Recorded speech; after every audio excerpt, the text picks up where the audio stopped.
happening with an American workforce and American innovation across this country. This is America building back better than ever and creating jobs. And it happens in communities just like Fridley. So thank you all for being out here. Thanks for believing. Thanks for understanding that what we do collectively together can make an impact in people's lives. And I know I don't have to tell that to your great mayor of Fridley, Mayor Lund.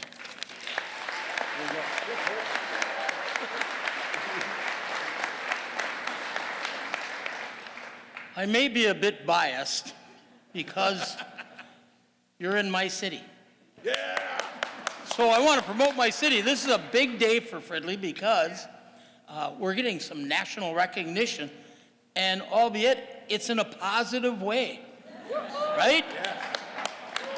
So the governor is a tough act to follow, but I told him I was going to wing it as well as he does. He does a good job.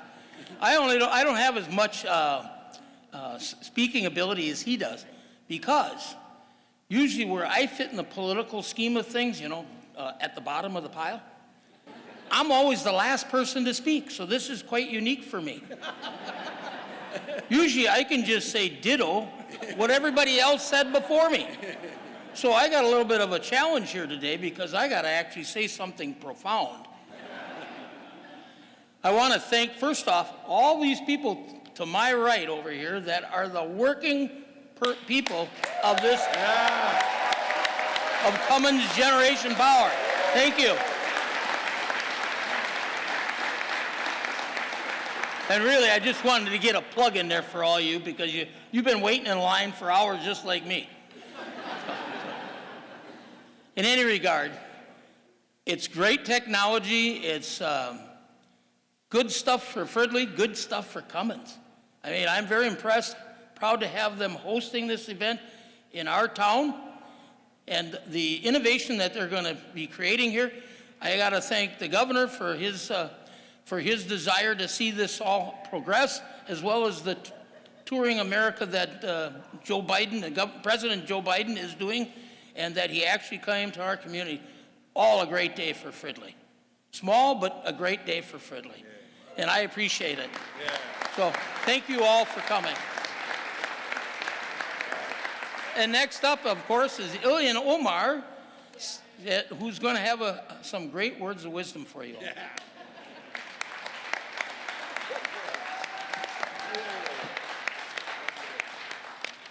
It turns out there's a reason we should always wear our heels.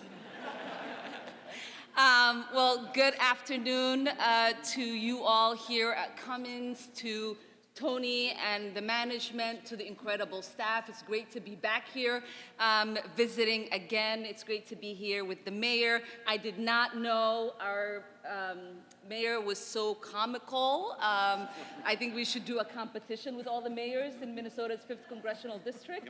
Hands down, hands down. It's just an honor to also be here with our governor, celebrating the incredible work and the ways in which he's partnered with us on a federal level. And it's always an honor to be here with our senior Senator Amy Klobuchar and Junior Senator Senator Tina Smith. And it is an honor to have the ability to welcome President Biden to Minnesota's 5th Congressional District today. We are proud to be part of your Investing in America tour to highlight the investments your administration is making to address the climate crisis and everything that we are doing here in Minnesota as well. As you've probably learned by now, Mr. President, here in Minnesota's 5th, the weather might be cold, but the people have warm hearts. For those of you who didn't know, this Cummins factory right here in Fridley is the first electrolyzer manufacturing facility in the United States. Yeah.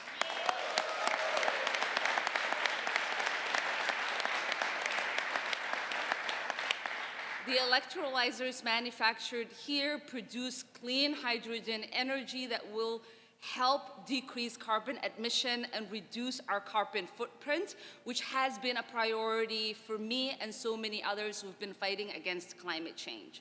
Cummins now employs a diverse staff of over 1,000 people here in Minnesota's 5th Congressional District, and the Cummins Advocating for Racial Equity program helps support Black-owned businesses and mobilize mobile grocery markets throughout Minnesota's 5th Congressional District. The electrolyzer facility will add another 100 green jobs right here in Fridley. That's what investing in America and its future looks like.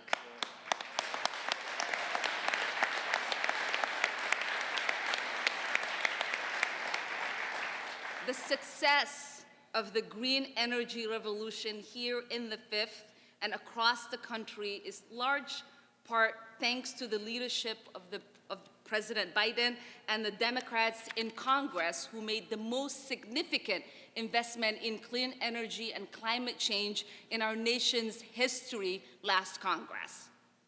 Across my district, we have helped establish a new era of American innovation and ingenuity to create good-paying jobs and confront the existential threat of the climate change. Since President Biden took office, we have been able to add 185,000 jobs across Minnesota.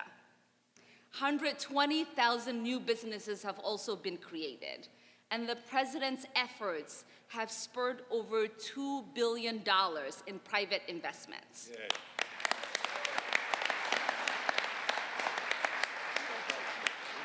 Thanks to the president's investments in clean energy, American manufacturing growth now outpaces the rest of the world, and the Midwest is leading the way. If we're going to truly address the climate crisis, it's going to take bold action, bold investments in clean energy future. And that is what we are doing right here in Minnesota. I want to thank the president again for his partnership, for his leadership, and for his dedication. And now it is my honor to welcome Senator Tina Smith. Thank you, Congresswoman.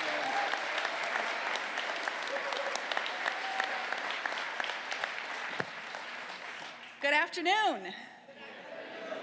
I want to thank President Biden for being with us here today. I want to thank all of my esteemed colleagues standing behind me, and I want to thank all of you as we are here today to celebrate the Inflation Reduction Act, which is the most significant climate legislation ever to have passed the United States Congress and be signed into law. Thanks to President Biden's leadership and vision and the determination and commitment of Democrats in Congress, the Inflation Reduction Act is going to lower energy costs for Americans, it's going to improve air quality and our health, and it's going to make the most dramatic reduction in carbon pollution that we have ever seen in our history. And, just as important, we will be accomplishing this by building the clean energy supply chain and manufacturing chain here in the United States and right here in Minnesota and in Fridley, Minnesota. I am very grateful for the tenacious effort of the Biden-Harris team to get this new law up and running fast. And President Biden has been clear. We need to move fast and we need to deliver results for Americans. And that is what the President is here to talk about today at Cummins. Now, thanks to this landmark law, we are starting up manufacturing in Fridley to build electrolyzers, as you have heard, which is a vital part of the supply chain for creating green hydrogen, which will help us clean up and decarbonize heavy transportation and heavy industry. And this is going to be a big deal. The Inflation Reduction Act creates huge opportunities for companies like Cummins to build out that supply chain for new clean energy technology here at home. President Biden, today you will see that the clean energy transition is happening here in Minnesota, and we are leading the way. Thanks to Governor Walz and Lieutenant Governor Flanagan and the Minnesota State Legislature, many of whom are here today, we passed landmark legislation to put Minnesota on the path to 100% clean energy by 2040. Woo! So, I want to thank I want to thank Minnesota workers and companies. I want to thank the utilities and rural electric co-ops, the labor unions and career and technical training, Minnesota's tribes. I want to thank everybody here in Minnesota who are leading and innovating and building the clean energy transformation for the good of all of us. And I want us all just to recognize that we owe a big thanks to Joe Biden. Yeah. His presidency, I truly believe, has been one of the most effective and consequential in our history. Our country is lucky to have Joe Biden as our president, and I feel honored to stand here before all of you and help to welcome him to Minnesota. Now, please join me in welcoming our senior senator, though I am a year or two older than she is. So when everyone calls me junior senator, I feel a little happy. Please join me in welcoming our amazing senior senator, Senator Amy Klobuchar.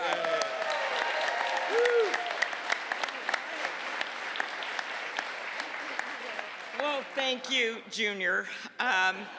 Thank you, Senator Smith, for your leadership. And first thing, we are so excited to have President Biden back in Minnesota, the land where the women are strong, the men are good looking, and all the electrolyzer manufacturing is above average.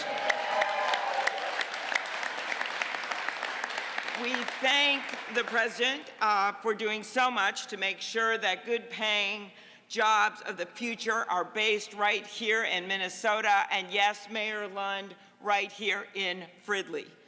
Now, we know the President chose to come to our state today because of the weather. And I promised him, by the way, that there would be no more snow by June.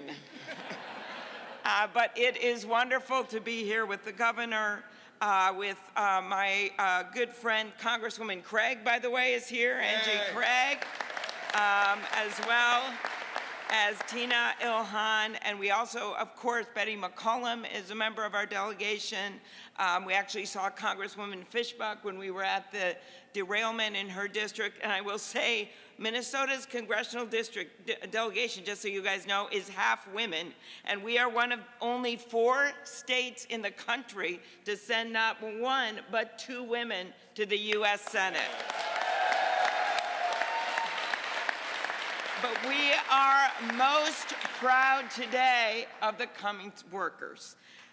Incredible. Every one of you that I see you, but I see your families standing with you, your moms and your dads and your brothers and your sisters and your kids, because they are so proud of you and what you're doing today. Over the last century, this company has become a global energy leader known for providing powerful, reliable engines for our nation's military. And for the last 60 years, those generators have been built right here in Fridley. But like any good business, this business does not rest on its laurels. Its leaders understand that innovation will make them the powerhouse of tomorrow. With this forward-looking technology, we will literally be able to yank energy in the form of hydrogen from water, and we can do it without any carbon emissions. Yeah. Now, there's a lot of science involved here, but let's put it in simple math terms. Cummins technology plus Minnesota workers equals a clean energy economy. Yeah. That's what this is about. Now, we all know why we need this. We've seen the evidence, the fires, the hurricanes, the severe weather events in our state and across the world. In fact, every time someone says it's the storm of the century, Mother Nature says, hold my beer. We see another one. That's why we passed the 2 bills, and I'll go here, Mayor, with your ditto. You've heard from my colleagues about it. But these bills were initiated in the Senate, the bipartisan infrastructure bill, work of a lot of Democrats and Republicans together in the President's leadership, as well as the Inflation Reduction Act. Those bills set our country in a new direction in 2 major ways. First, we're giving private companies the incentive to invest big time to be part of our national call to action to bring greenhouse gases down by 40% by 2030. Second, we're going to make it in America with American workers. That means American manufacturing. It means 100 new jobs here in Fridley, engineers, plant workers, technicians. It means teaching new skills and bringing people up in the workforce. And it's not just 4 years degree or beyond. Some of those jobs are like that. But it's also apprenticeships and 1- and 2-year degrees. And as I've said over and over, we're not going to have a shortage of sports marketing degrees in this country. Sorry for whoever has one. We are going to have a shortage of technicians. We're going to have a shortage of engineers. We're going to have a shortage of electricians and nurses and health aides. Those jobs require good 1- and 2-year degrees and apprenticeships. And that's why I'm leading the bipartisan bill on apprenticeships and why I think we should make those 1- and 2-year degrees affordable and, yes, free. Mr. President, Minnesota thinks big. We are a state of endless optimism on a frozen tundra that has created one of the most forward-looking economies in the world. First-rate medicine and medical technology, 16 Fortune 500 companies, innovative retail, solid financial companies, great ideas from the pacemaker to the Post-it note. And you know the chip, the semiconductor chip that the president held up when he announced the great bill that we did on semiconductors? Guess where it was made? It was a Skywater chip from Bloomington, Minnesota. This is our state. We are a state that makes stuff, that invents things, and that exports to the world. So the president could not have picked a better place to come today than Minnesota and Fridley, Minnesota, and the workers of Cummins. Thank you. Yeah. Perfect.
Ladies and gentlemen, please welcome Cummins Training Coordinator for Operations, Brandon Moore.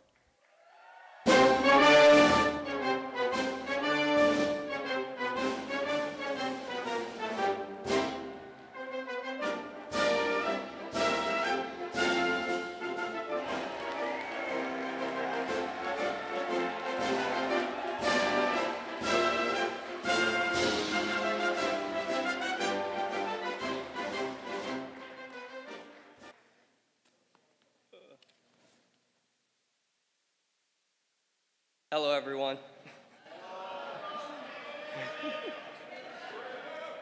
I'm Brandon Moore. I was born and raised in Minneapolis. Yes. Many of you know me as the training lead here at Cummins, and today I am proud to represent over 1,000 people that work at this facility. In my free time, I ride motorcycles and I hang out with my blended family of 7 kids. I started at Cummins because one of my friends suggested that I apply. First, I worked as a temporary assembly line worker for 2 months before being hired on full-time. I moved up the ranks, and now I'm the training lead of the plant.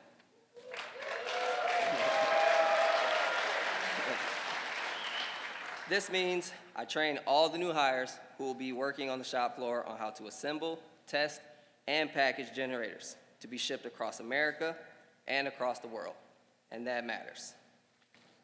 Because at Cummins, we manufacture generators that power everything from recreational vehicles to generators that power data centers and hospitals in case of power outages.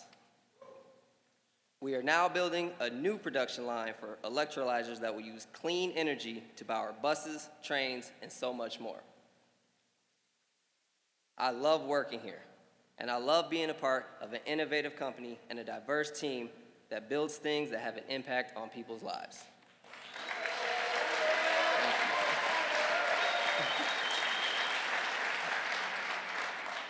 I am proud of the job I get to do every day, a job that allows me to provide for my family and save for my future.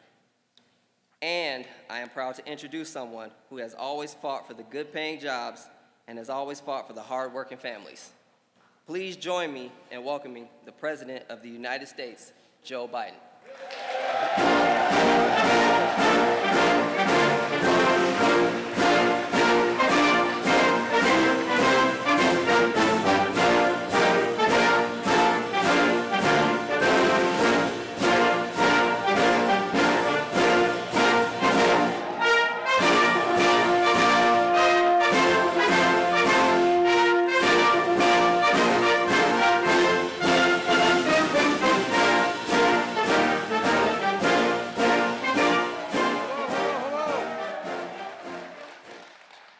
Please have a seat if you have one.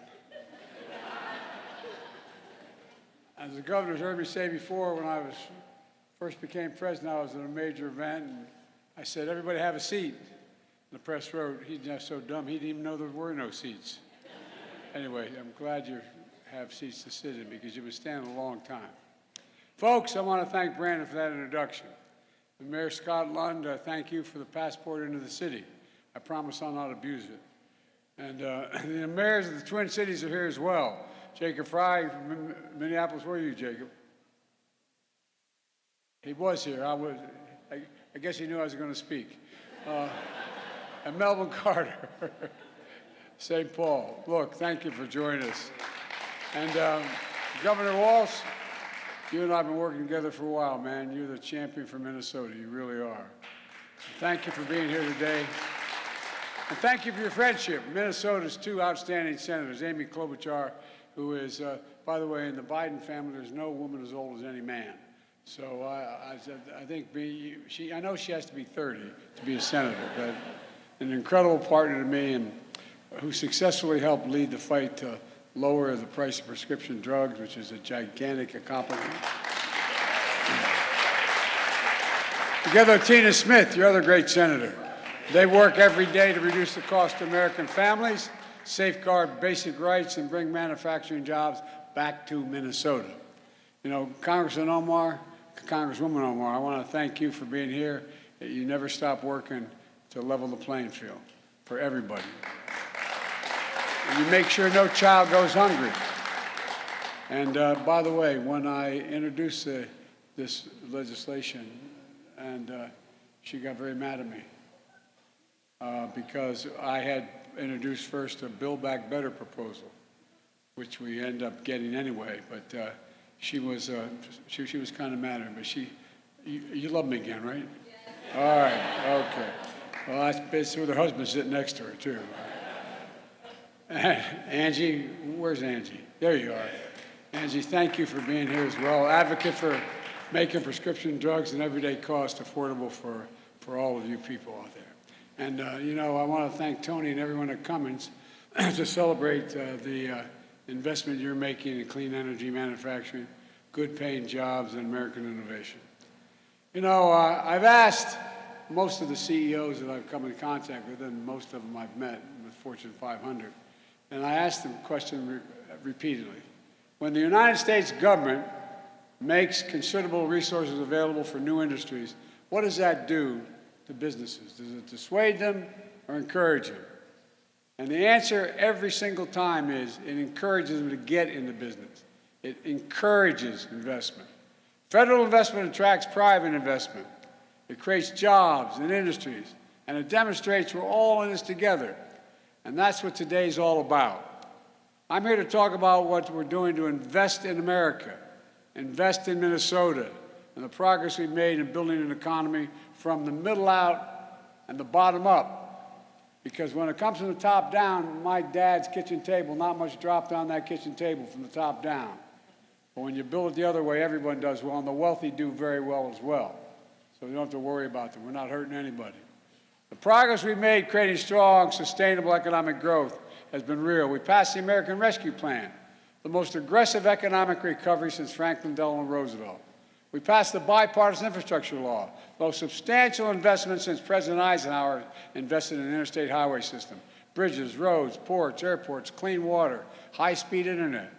And the CHIPS and Science Act, which we didn't get the other team to join very much, but the most significant investment in manufacturing and research and development in American history.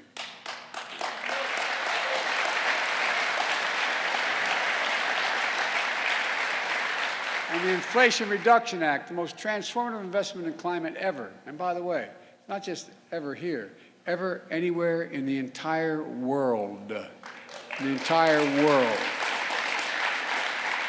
Put all together, the plan is to invest in America in a literal sense, not overseas, in America.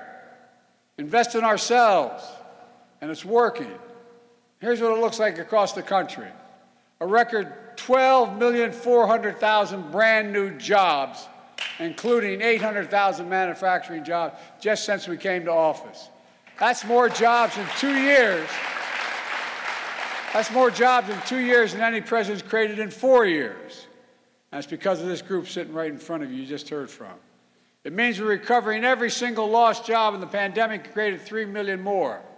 Instead of exporting jobs to get cheaper labor costs, that's what we did for decades. We used to lead the world, by the way, in investments. But what we started to do, we started exporting jobs and importing product, generating deficits. Now we're creating American jobs and exporting American products and growing our economy. Since I took office, we've attracted commitments from more than $435 billion in private investment in less than 2 years. And American manufacturing, American energy, look, and we've announced over 23,000 infrastructure, construction jobs, projects, in over 4,500 cities and towns all across America. Groundbreakings for new roads and bridges and airports, projects to deliver clean water, high-speed internet to homes and schools. And we're going to clean your Great Lakes while we're at it, by the way. Plus, my economic plan is building more clean energy future made in America. Not in the world, made in America. For example, we're building a network of 500,000 electric vehicle stations by the IBEW all across America. And right here in Minnesota, when you're driving across I-94 or taking I-35 through the Twin Cities, charging stations will be easy to find, as easy as it is to find a gas station today. Folks, we're providing incentives for companies like Cummins to manufacture clean energy technology right here in Minnesota. For over a century, Cummins has built diesel engines and heavy-duty trucks and power generators. For over half of all medium and heavy-duty trucks on the road today have Cummins engines. Well, today you made generators for the Department of defense for decades as I walked through and saw them.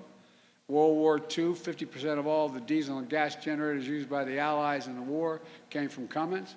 When Cummins first manufactured hydrogen electrolyzers, they had to make them overseas.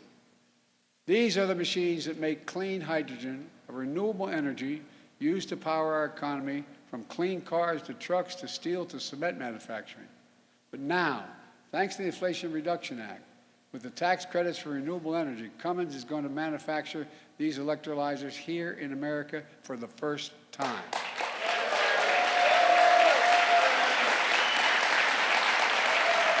And Cummins is turning this part of the factory where we're standing now into a new production line for clean energy technology. Here at this plant, 600 workers now making diesel engines will be retrained, and an additional 100 jobs, so a total of 700 jobs, will be making clean energy technology. You know, we're seeing it as a boom for American innovation, American industry, and it's good for the planet as well. Already, Cummins has signed contracts for clean hydrogen for producers and utilities in New York, Florida, and Washington State.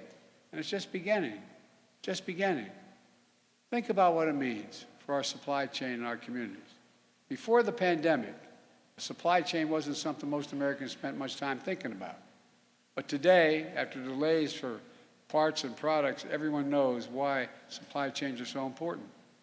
Instead of relying on equipment made overseas in places like China, and supply chains will be again made in America. They'll begin in America, begin in America.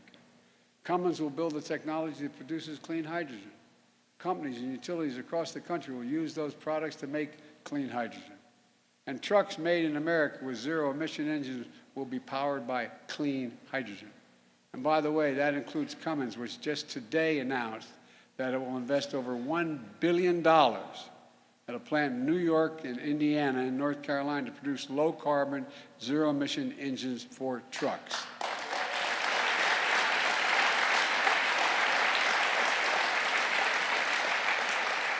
And the point here is it's all made in America rather than overseas. It's a game changer. And folks, where is it written that America can't once again be the manufacturing capital of the world? Where is that written? We used to be. Well, we're telling a different story here at Cummins and over at Becker, where Xcel Energy is investing $600 million to build the largest solar farm in the state. Plus, we're building a solar storage facility at that site with innovative batteries made in West Virginia. Since I took office, companies have announced over $2 billion in major manufacturing investments in Minnesota alone, just Minnesota. And we're bringing other key parts of the supply chain back to America, like semiconductors, which you just heard about. These are the small chips, computer chips, about the size of the tip of my little finger, that affect everything in our lives, from our cell phones, automobiles, refrigerators, so much more. America invented these chips. We invented them. We made them smaller, we made them faster, we made them more powerful. But then something happened about 4 or 5 decades ago. American manufacturing, the backbone of our economy, got hollowed out. Companies moved jobs overseas. We used to produce up to 40% of the world's chips, but today we're down to producing 10% of the world's chips. Despite our leading the world in research and design for these new technologies. Why does this matter? Well, we saw it during the pandemic. When the global economy came to a halt, overseas factories that make these chips shut down, driving up costs for American families, families all over, but American families. 1/3 of the core inflation in the year 2021 was because of the high price of new automobiles. Every new vehicle that's built needs about 3,000 chips per vehicle. During the pandemic, auto companies couldn't get enough chips. Prices went up because cars were in short supply. And companies like Cummins felt the shortage as well. Your CEO told me herself that many of your products do not run without semiconductors. Now we're turning things around in a big way. All over the country, semiconductor countries are investing hundreds of billions of dollars, over $300 billion, a record amount of money to bring chip production back home. In Ohio, and I visited these facilities. In Ohio, I recall what I call a field of dreams, 20 miles outside of Columbia. Intel's committed $20 billion to build 3 new fabs there. New York, IBM has committed $20 billion to build chips in Poughkeepsie, New York. And Micron has committed $20 billion to build in Syracuse and is committed, if that goes, to do another $100 billion. In Arizona, TSMC has committed $40 billion. Altogether, these investments are going to create tens of thousands of good-paying jobs. Jobs in both construction and in the operating fabs, the factories. They're about the size of 4 football fields. Jobs that can pay an average of $130,000, this is the average now, $130,000 a year working those fabs. You know the good news is? You don't need a college degree. You don't need a college degree. It matters. Here in Minnesota, Governor Walz and members of his legislature are working to invest $500 million in matching funds for semiconductors and biomanufacturing to go along with our federal investment. Plus, your governor signed a historic law to deliver 100% carbon pollution-free electricity across the state, as one of the senators mentioned, across Minnesota by 2040. By 2040.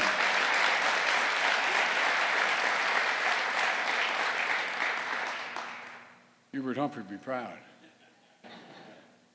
We're working to ensure our clean energy manufacturing future is also one that supports America's working families with good, and I don't make anybody mad, but I make no apology, good union jobs that pay a prevailing wage. Listen, I know many here in Minnesota are watching at home, are like the folks I grew up in Scranton, Pennsylvania, and Claymont, Delaware. You feel left out, left behind in an economy that's rapidly changing. I get it. I get it. But hear me well. We're going to leave no one behind. We're going to make sure all American workers with college degrees, without college degrees, are prepared to compete with anyone in the world in the next remainder of this century. We're working with companies, community colleges, technical schools, union-led registered apprenticeships, training programs to make sure this happens. And in Minnesota, an agricultural powerhouse that has helped feed and fuel the country and the world, I'm working closely with Minnesota members of the House and Senate committees to make sure we get a farm bill passed. And by the way, as the Secretary of Agriculture told me a long time ago, the first completely clean energy technology is going to come from farming, because what you're doing, and I won't get into all that now, but it's important. It's a big deal. And it's not just clean energy manufacturing. We're investing $2.7 billion in over 180 infrastructure projects just in Minnesota.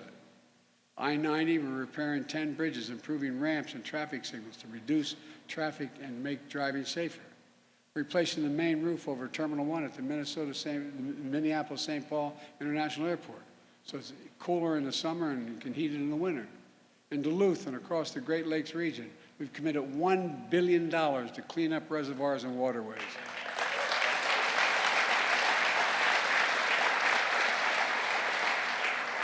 And already nearly 200,000 Minnesota families now have affordable high-speed internet they didn't have 2 years ago because of the infrastructure law. And these investments mean, by the way, you moms and dads who didn't have that internet available to you, next time your kid has to do homework online, you don't have to pull up in front of a McDonald's and work off their power. I'm not joking. All these investments mean that now if you grow up in Minnesota, or you go to a school in Minnesota, you can stay in Minnesota. The Midwest is coming back screaming. Good jobs. You can raise a family on. You don't have to hear your son or daughter say, Mom, I love it here, but there's no work for me. I got to leave. None of this is happening by accident. It's not just happening in Minnesota. It's all part of my agenda to invest in America, American jobs, American innovation, pride in our country. The word my dad most often used is every worker deserves to be treated with dignity, and their families looking for that as well. Folks, and by the way, we can afford everything I just explained and reduce the deficit by asking, by the way, we have about 1,000 billionaires now in America. You know the average tax rate they pay in taxes? 3%, T-H-R-E-E. You know what paid for all this? You've heard me talk a lot about the fact that there were 55 Fortune 500 companies that made $40 billion, didn't pay a single penny in taxes. We did an awful thing. They're paying 15% now. But it paid for everything. Well, anybody who thinks the tax system is fair, raise your hand. All right. We found one millionaire right over there. She's not married. Propose to her quickly. Look, guys, the wealthiest Americans, the biggest corporations, and I come from the corporate capital of the world. Delaware has more corporations incorporated in the state than every other state in the United States of America combined. And I'm a Democrat, and I won 7 times for the Senate in that state. It's just paying your fair share and cutting the subsidies for specialists. Why are we subsidizing oil companies? Why are we, anyway. Under my plan, nobody earning, this was a commitment I made when I started, and I've kept it, and I'll keep it as long as I'm here. No one making less than $400,000 a year is going to pay 1 single penny extra in federal taxes, not one.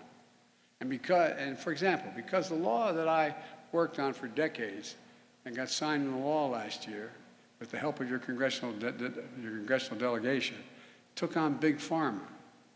Now look, we pay the highest prescription drug prices of any nation in the world. You're shaking your head no, Jack, but I'm telling you it's true. Any nation in the world. Well, guess what? Down over at the Veterans Department, they can negotiate the prices they're going to pay for the drugs that they're going to supply for our military in need, because it's a big market. Well, guess what? We've been trying for years and years to make sure that Medicare could negotiate with the drug companies. Well, Medicare finally has the power to negotiate lower drug prices. And with lower drug prices, you know what it's going to do? It's going to save the taxpayers $160 billion a year. Save them. You know why? How many of you know anyone who needs insulin because they have type 1? Well, you were paying, but it'd be $400 to $600 a year, a month for it, depending on where you're from. Now, because of these folks in front of me here, you don't have to pay more than $35.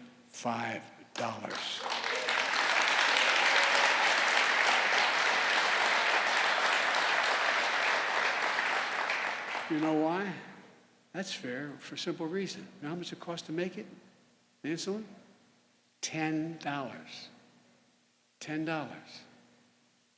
Been around for 100 years, $10. By the way, there's a couple other provisions there.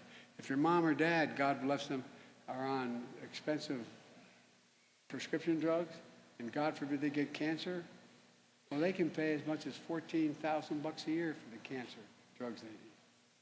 Not anymore. Beginning in 2025, guess what? All your drugs, you can never have to pay more than $2,000 a year, no matter how much it costs, if you're on Medicare.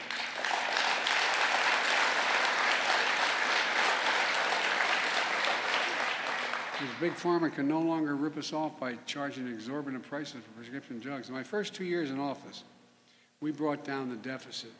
All this, now you hear some of my friends saying Biden's really causing great deficits. I cut the deficit over 2 years by $1.7 trillion, more than any president has in the history of the United States of America. And by the way, the last guy who had this job, he increased it by $2 trillion, the deficit. Look, my budget the budget I've introduced now reduces the deficit by nearly $3 trillion over the next 10 years. But folks, unfortunately, this is not your father's Republican Party. I have gotten, no reason why you should know anything about me, but I've gotten on well with my Republican colleagues over the years, for real. Good relationships. But this ain't your father's Republican Party. This is what I call the mega Republicans. The MAGA Republicans in Congress threaten to undo all this progress. They're putting our economy in jeopardy by threatening to refuse to pay America's bills that took 200 years to accumulate now, by the way. Not this year's, last year's, 200 years. They said they're not going to pay the bill, which would, for the first time, America would default on its debt, which would throw us not only in recession, but would be a disaster for the economy internationally. They want to cut taxes, cut more taxes for the very large corporations. They want the power we just gave to Medicare to negotiate lower drug prices. They call it a huge giveaway, and they want to eliminate it. They want to. I mean, you just turn on the television, you hear them talk. Well, turn on some channels like Fox, you'll hear them talk. Big Pharma increased the deficit, the cost of the taxpayers by another $2 billion. Look, based on what we know so far, their plans would explode the deficit, increasing it by more than $3 trillion in the next 10 years. And they also want to cut the investments in clean energy manufacturing and encourage companies to expand and create jobs here. Look, you know, as I said, this clean energy proposal we have, it's $368 billion. Seems like our Republican friends want to cede clean energy future to China, make us dependent on overseas supply chains, export jobs overseas, and weaken our energy security. The MAGA Republicans in Congress also want to cut the CHIPS and Science Act, stripping our investments for the next generation of science and technology, from biomanufacturing to quantum computing. Take away, get rid of it. That would mean ceding the future of innovation and technology to China. Well, I've got news for my MAGA Republican friends. Not on my watch. Not on my watch.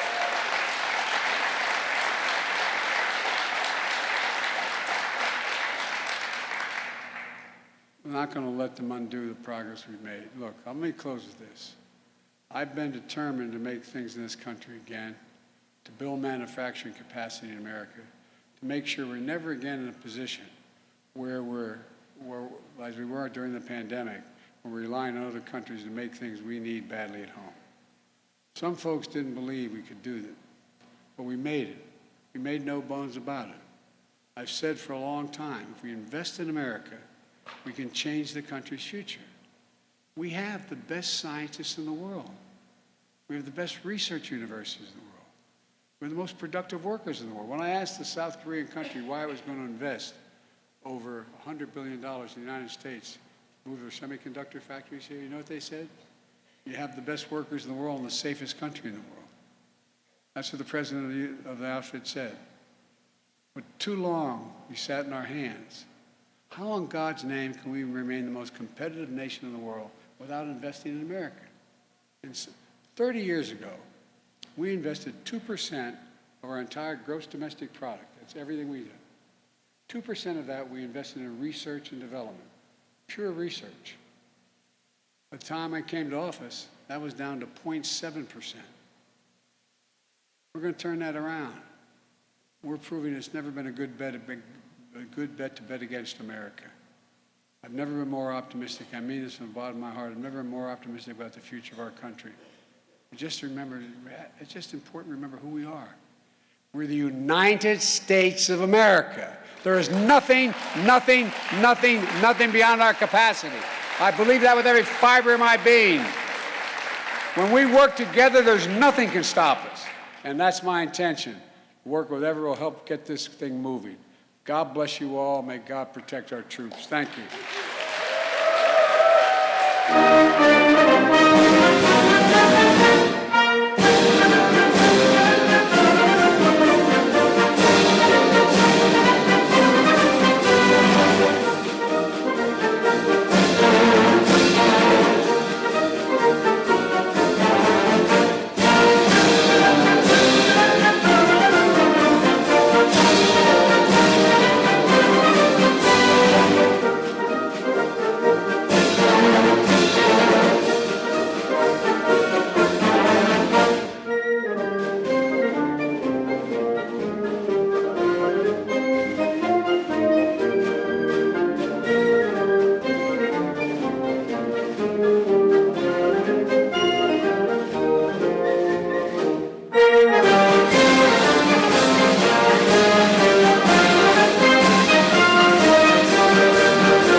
you.